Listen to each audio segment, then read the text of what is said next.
Bismillahirrahmanirrahim. Assalamualaikum warahmatullahi wabarakatuh. Selamat pagi anak-anak ya. Hari ini kita akan membahas tentang dinamika politik dan ekonomi Indonesia pada masa reformasi ya. Minggu yang lalu Ibu sudah sampaikan yaitu tentang Orde Baru ya.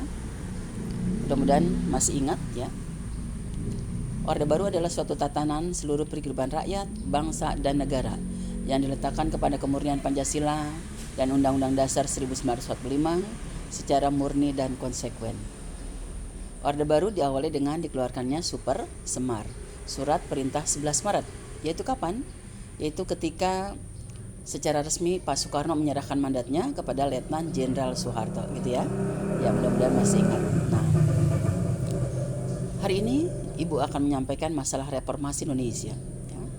Kita tahu ya bahwa Orde Baru itu yaitu masa Pak Soeharto, pemerintahannya kurang lebih 32 tahun. Mulai dari 66 sejak dikeluarkannya Super Semar sampai dengan 98 reformasi Indonesia. Tepatnya 21 Mei 1998. Oke ya anak-anak ya. Sekarang kita lihat reformasi Indonesianya.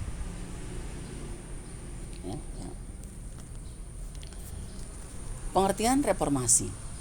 Reformasi merupakan suatu perubahan yang bertujuan untuk memperbaiki kerusakan-kerusakan yang diwariskan oleh pemerintahan Orde Baru atau merombak ya, segala tatanan politik, ekonomi, sosial, dan budaya yang berbau Orde Baru. Ya. Kemudian tujuan reformasi Indonesia perlu kita ketahui juga bahwa dalam rangka menanggapi tuntutan reformasi dari masyarakat dan agar dapat mewujudkan tujuan dari reformasi tersebut, maka B.J. Habibie ya atau Baharudin Yusuf Habibie mengeluarkan beberapa kebijakan. Nah, diantaranya adalah satu, ya, kebijakan dalam bidang politik. Ya. Reformasi dalam bidang politik berhasil mengganti 5 paket undang-undang masa Orde Baru dengan 3 undang-undang politik yang lebih demokratis. Ya. Nah, berikut ini 3 undang-undang tersebut. Yang pertama adalah Undang-Undang Nomor 2 pada tahun 1999 tentang partai politik. Yang kedua, Undang-Undang Nomor 3 pada tahun 1999 tentang pemilihan umum. Dan yang ketiga, Undang-Undang Nomor 4 tahun 1999 tentang susunan dan kedudukan DPR _MPR.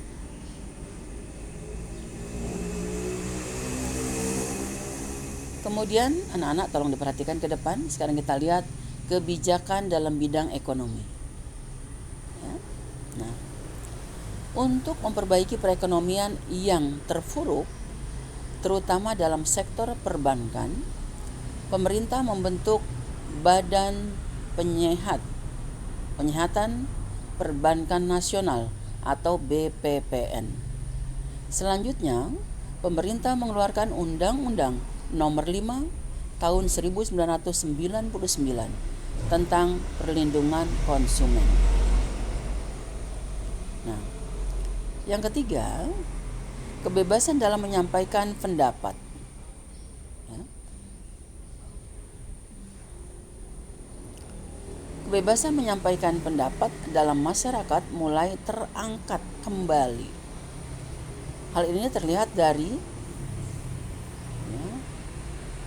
munculnya partai-partai politik dari berbagai golongan dan ideologi masyarakat dapat menyampaikan kritik secara terbuka kepada pemerintah.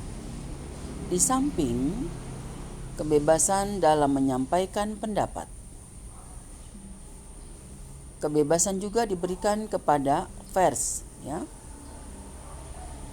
Reformasi dalam pers dilakukan dengan cara menyederhanakan permohonan surat izin usaha penerbitan, ya, atau disingkat jadi SIUV.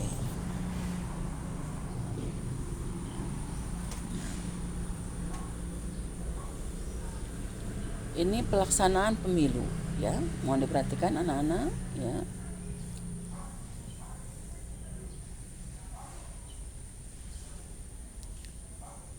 Pada masa pemerintahan B.J. Habibie, berhasil diselenggarakannya pemilu multipartai yang damai dan pemilihan presiden yang demokratis.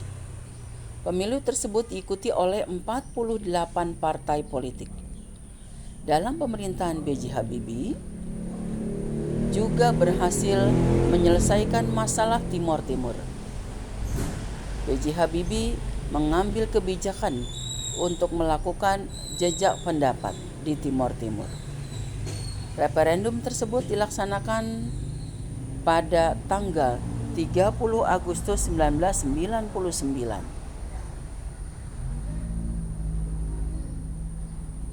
Di bawah pengawasan UNAMED, ya.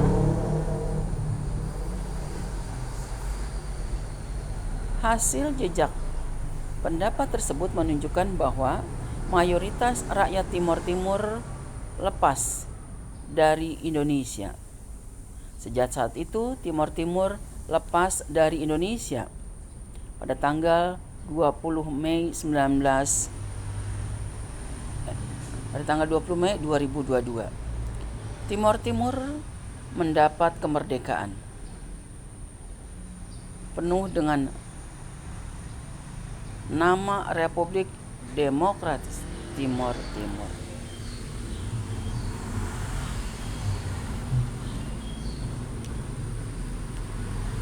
Selain dengan adanya kebijakan-kebijakan yang dikeluarkan oleh B.J. Habibie, perubahan juga dilakukan dengan menyempurnakan pelaksanaan dan perbaikan peraturan-peraturan yang tidak demokratis, dengan meningkatkan peran lembaga-lembaga tertinggi negara dengan menegakkan fungsi, wewenang, dan tanggung jawab yang mengacu kepada prinsip, ya, pemisahan kekuasaan dan tata hubungan yang jelas antara lembaga eksekutif, legislatif, dan yudikatif.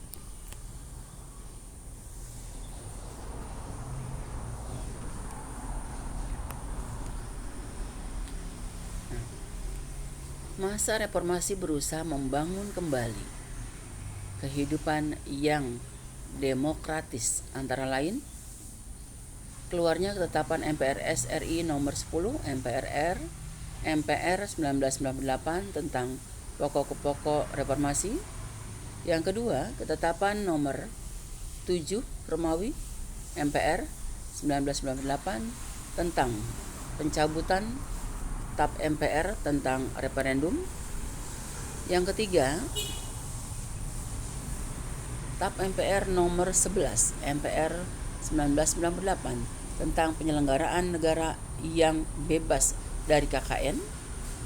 Yang keempat, TAP MPR RI nomor 13 MPR 1998 tentang pembatasan masa jabatan Presiden dan Wakil Presiden Republik Indonesia.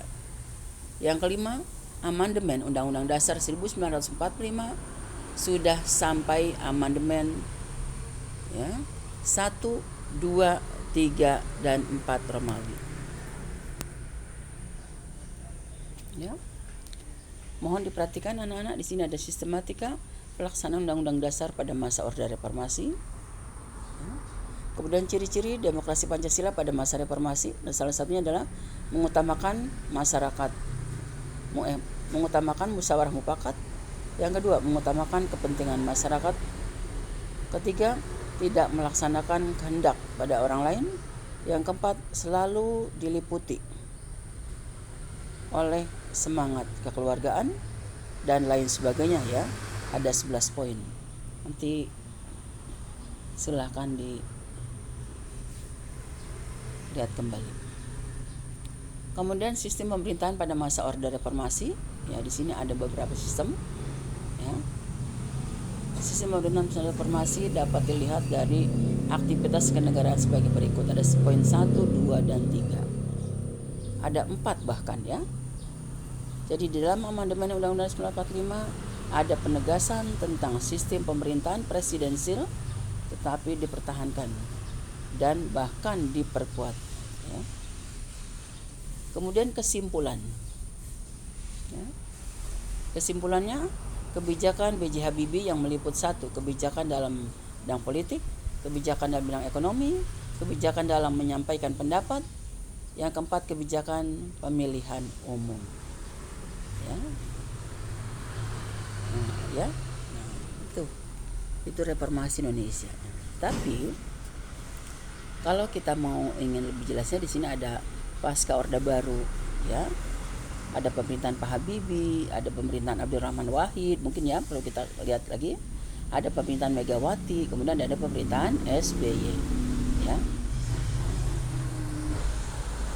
Pemerintahan Habibie tadi sudah jelas, sudah kita bahas, ya. Jadi masa pemerintahan Habibie dimulai dengan kerjasama dengan Dana Moneter Internasional, ya. Kejadian yang dianggap penting dalam pemerintah Habibie adalah referendum bagi Timur Timur, ya. Di sini Habibie membuat 2 terobosan baru. 1, diberlakukannya ruang kebebasan pers sebagai ruang publik. Yang kedua, diberlakukannya sistem multipartai dalam pemilu 1999. Kemudian pada tanggal 7 Juni 1945 Indonesia melaksanakan pemilihan tersebut yang diikuti oleh 48 partai. Luar biasa, ya. Dari pemilihan tersebut diperoleh 5 partai besar. 1 PDIP, 2 Golkar, 3 P3, 4 PKB, yang kelima PAN. Kemudian pada tanggal 20 Oktober diadakan penyelenggaraan pemilihan presiden dengan calon Abdurrahman Wahid dan Megawati Soekarno Putri sebagai wakilnya. Pemilihan dilakukan secara voting oleh MPR, ya, dengan hasil Kiai Haji Abdurrahman Wahid dan Megawati Soekarno Putri dan dilantik pada tanggal 30 Oktober 1999. Ya. Kemudian pemerintahan Abdurrahman Wahid menjadi presiden keempat Indonesia. Pada masa pemerintahan, ya, Abdurrahman Wahid atau dikenal dengan Gus Dur diwarnai dengan gerakan separatisme di Aceh, Maluku, dan Papua. Kemudian pada tanggal 20 Januari 2001, Gus Dur mengumumkan pemindahan kekuasaan kepada Megawati Soekarno Putri. Ya.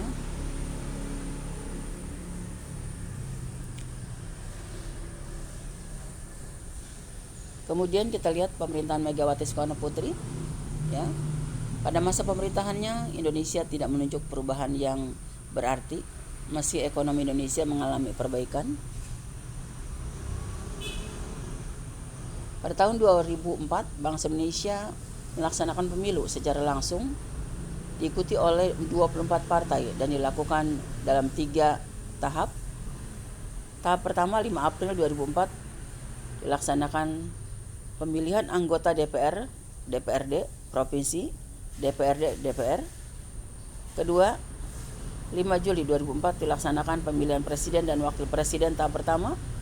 Ketiga, 20 September 2004 presiden dan wakil presiden tahap kedua. Ya.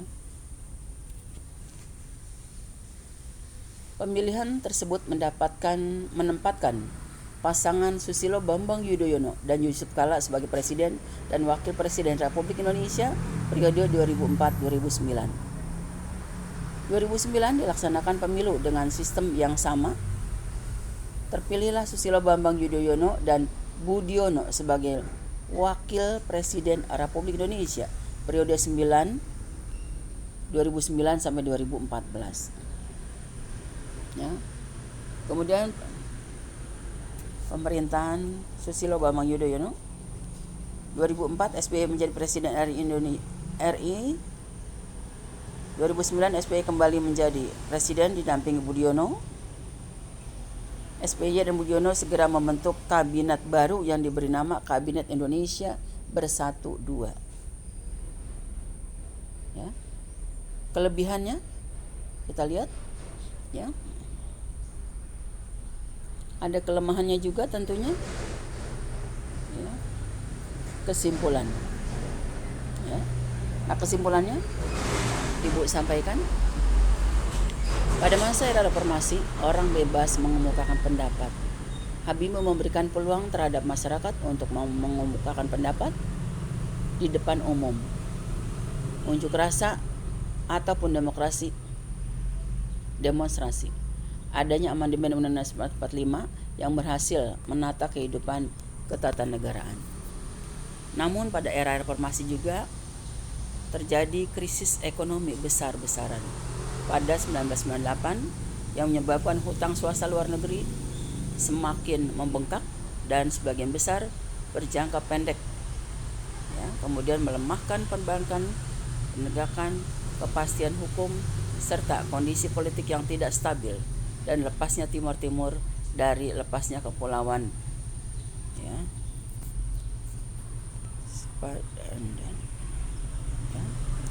Nah, demikian sudah Ibu sampaikan, ya, materi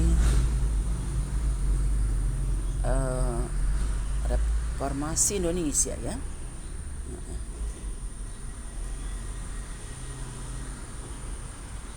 Oke, ya. Makasih anak-anak. Untuk lebih jelasnya silahkan kamu baca kembali nanti di rumah, ya. Kalau perlu buat catatan. Dan saya akhiri, wabillahi taufiq wal hidayah. Wassalamualaikum warahmatullahi wabarakatuh.